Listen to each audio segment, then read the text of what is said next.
bonsoir. Bonsoir Linda, que vous arrive-t-il? Ah vous avez vu comme ça souffle dehors? Non mais j'ai cru que j'allais partir au vent. Il y a un vent à écorner les bœufs. Écorner, hein, c'est une expression québécoise. Non, franchement, il fait un temps à pas mettre un chien dehors. Bon, la porte, s'il vous plaît, c'est possible de fermer la porte? Voilà, merci beaucoup.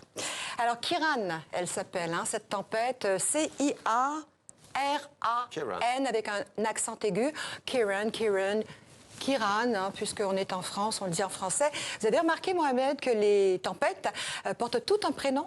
C'est vrai. Alors, Katrina, Cynthia, Sandy, Otis, la semaine dernière sur Acapulco.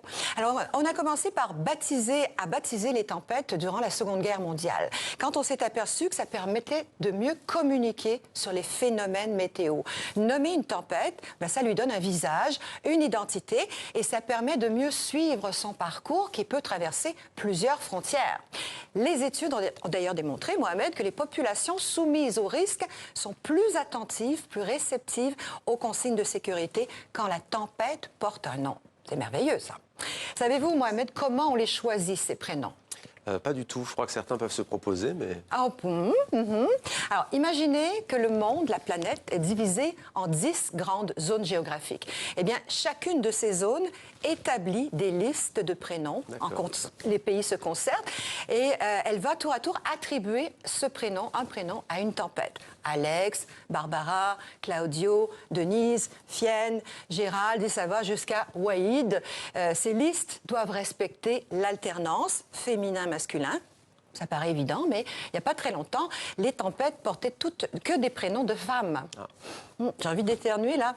Ça va passer. Voilà. Donc, cette pratique qui a été jugée sexiste, évidemment, a donc changé. Et maintenant, on a intégré la parité. Chaque région du monde a donc sa propre liste de prénoms préétablis qu'elle utilise au fur et à mesure de l'arrivée, de l'apparition d'une tempête sur son territoire. On sait qu'avant de balayer une partie de la France, Kiran a d'abord frappé le Royaume-Uni. Ce sont donc les services britanniques météorologiques qui ont lancé l'alerte et qui ont nommé cette tempête. Si Kiran était né en France ou en Espagne, c'est la région France, Belgique, Luxembourg, Espagne, Portugal qui l'aurait baptisée.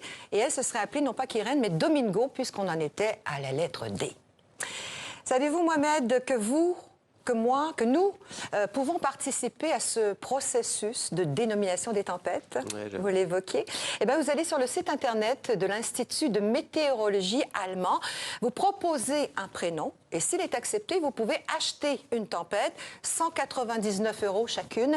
L'argent de ce programme, qui s'appelle Adopte un vortex, sert à financer l'Institut. Rappelez-vous, pour finir, que qui sème le vent récolte la tempête. Linda Giguère. Merci Linda, bon vent.